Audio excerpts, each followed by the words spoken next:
শহীদ কারা? কোরআন আমাদেরকে জানিয়েছে আনা আমাল্লাহু আলাইহিম মিনান নাবিয়িন ওয়াস সিদ্দিকিন ওয়াশ শুহাদাই ওয়াস সালিহিন। শহীদ দুই প্রকার, একটা হচ্ছে শাহিদুদ দুনিয়া ওয়াল আখিরা, আর একটা হচ্ছে শাহিদুল আখিরা। তারা ছাড়া কি আর কেউ শহীদ হতে পারবে না? রাসেল নামে এক ভাই প্রশ্ন করেছেন, শহীদ কারা? ইদানিং অনেকের মৃত্যুর পর তাদেরকে শহীদ বলে আখ্যা দেয়া হয়, ব্যাপারটি কতটুকু সঠিক বলবেন কি?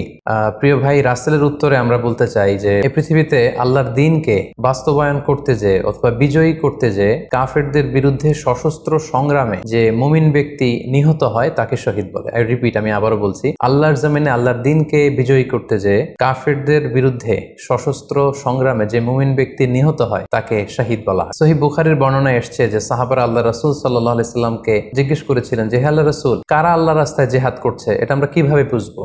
তার উত্তরে আল্লাহর হাবিব সাল্লাল্লাহু আলাইহি ওয়াসাল্লাম বলেছিলেন, মান কাতালা লিতাকুনা কালিমাতুল্লাহি হিয়াল উলিয়া ফাহুয়া ফি সাবিলিল্লাহ। যে ব্যক্তি আল্লাহর দ্বীনকে, আল্লাহর বিধানকে কিংবা আল্লাহর আইনকে বাস্তবায়নের জন্য, আল্লাহর দ্বীনকে বিজয়ের জন্য যে সংগ্রাম করে যাচ্ছে সেই আল্লাহর রাস্তায় আছে। আর সে আল্লাহর রাস্তায় থাকা অবস্থায় যদি কেউ মৃত্যুবরণ করে বা নিহত হয় তাকে ইসলাম শহীদ বলে ঘোষণা করেছে। তবে সেক্ষেত্রে একটি শর্ত রয়েছে, সেটি হচ্ছে দুনা গারাদিন মিন আগরাদিদ দুনিয়া। দুনিয়ার কোনো কারণে, দুনিয়ার কোনো লোভে পড়ে, দুনিয়ার কোনো স্বার্থের জন্য যদি কেউ আল্লাহ রাস্তায় জিহাদ করে মৃত্যুবরণও করে, সেই শহীদের কোনো মর্যাদা বাদাম আল্লাহ তাআলার কাছে নেই।